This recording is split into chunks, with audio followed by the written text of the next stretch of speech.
Ya,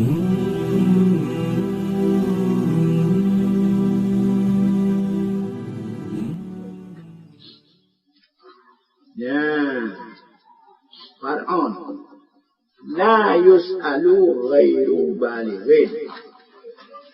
Yang kan si balik yang anak ketemunya.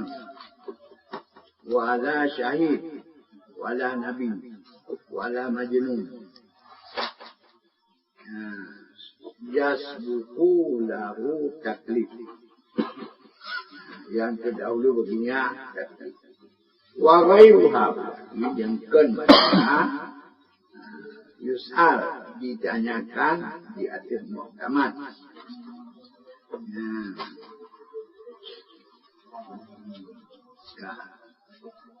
Kemudian ba'da duknihi wa ba'da ihalati surah olehkanu nasalkin dan difan.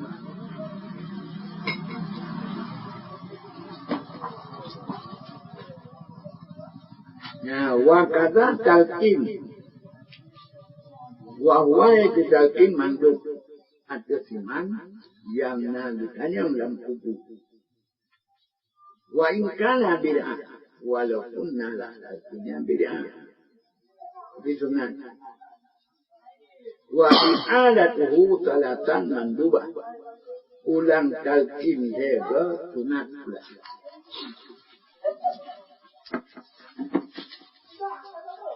Wa minhu di antara talqin bahwa ya Abdullah ibnu ammatillah udhkur ma kharajta alaihi min dari dunya syahadata an la ilaha illallah wa anna muhammadan rasulullah wa anna al-jannata haqqun wa anna an-nara haqqun wa anna al-ba'tha haqqun wa anna as-sa'ata atiyah la ghaiba wa anna Allah yab'atsu man fil qubur wa anna radita billahi rabba wa bil islam dina wa bi muhammadin nabiyya wa bil qur'ani imama wa bil qa'bati qiblata wa bil mu'minina ikhwana wa yajlisul mulkin hidup oleh ulung kutalsin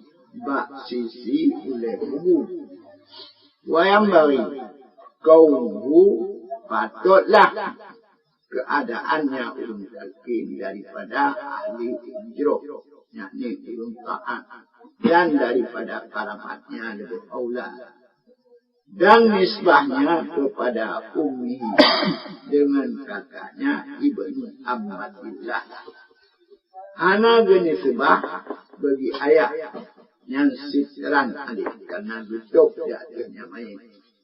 Ibang getok dengan dukun kuma maka hana duhji anak sah dan anak.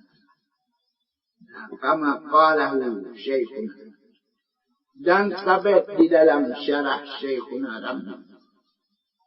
Annal masyhur bahwa yang masyhur bahwa kiamat dipanggil manusia dengan bapa mereka sebagaimana dalam Sahih Bukhari.